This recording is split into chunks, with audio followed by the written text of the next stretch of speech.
নয়নজলি ভরাট হয়ে গিয়েছে, জল বেরোনোর ন্যূনতম জায়গাটুকুও নেই। আর এই জায়গা থেকে মানুষের নাভিশ্বাস উঠেছে গাজলে।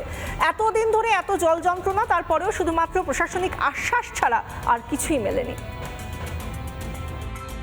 কয়েকদিনের বৃষ্টিতে রীতিমতো জলমগ্ন গাজল ব্লকের এই গাজলের নয়াপাড়া এলাকা।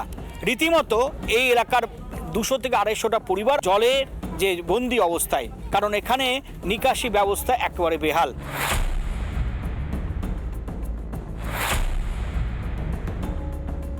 সামান্য বৃষ্টিতেই হলেই রীতিমতো জলমগ্ন হয়ে পড়ে এই এলাকার মানুষ। আজকে হাঁটু সমান জল, বাড়িতে জল ঢুকে গেছে, অনেকে আজকে স্কুলে বাচ্চারা ঠিক মতন যেতে পারছে না।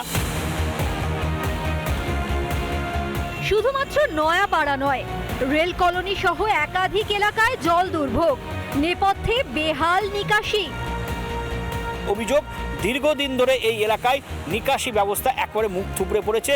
এলাকায় ড্রেনেজ সিস্টেম নেই, যার ফলে এখানে জল বেরোনোর কোনো জায়গা নয়। এই জলে এই অবস্থাতে আমাদের থাকা যায় না। এই ছোট ছোট বাচ্চা আছে, বাচ্চারা পরীক্ষা দিতে যাচ্ছে, এভাবে কি থাকা যায় বলেন?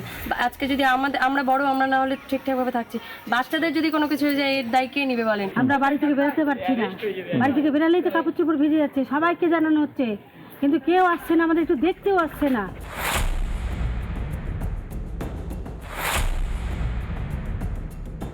জানি না স্থানীয় প্রশাসন তারা কেন এই বিষয়ে উদাসীন, কারণ ওই এলাকার মানুষরা বিগত বহুদিন থেকে ভারতীয় জনতা পার্টিকে সমর্থন করে আসছে।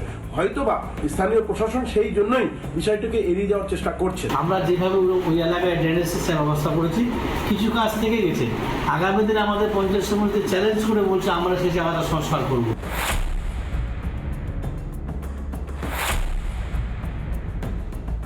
একটা টিম গেছে আমাদের, সেই টিম গিয়ে আসুক, এসে রিপোর্ট দিক যে কী করলে ওখানে দ্রুত ব্যবস্থা নেওয়া যাবে। তারপর সেই অনুযায়ী আমরা পরিস্থিতি অনুযায়ী আমরা সেটার ব্যবস্থা নেওয়ার প্রশাসনিক ব্যবস্থা নেব ওখানে। এবং এই জল যন্ত্রণা থেকে কবে তারা মুক্তি পাবে সেটাই এখন প্রশ্নের মুখে দাঁড়িয়েছে। মালদা থেকে দীপঙ্কর গোস্বামী, রিপাবলিক বাংলা। নানা ধরনের কন্টেন্ট দেখার জন্য লাইক করুন, শেয়ার করুন আমাদের ফেসবুক পেজ, সাবস্ক্রাইব করুন আমাদের ইউটিউব চ্যানেল। পাশাপাশি অন্যান্য ব্রেকিং নিউজের জন্য অবশ্যই চোখ রাখুন রিপাবলিক বাংলায়।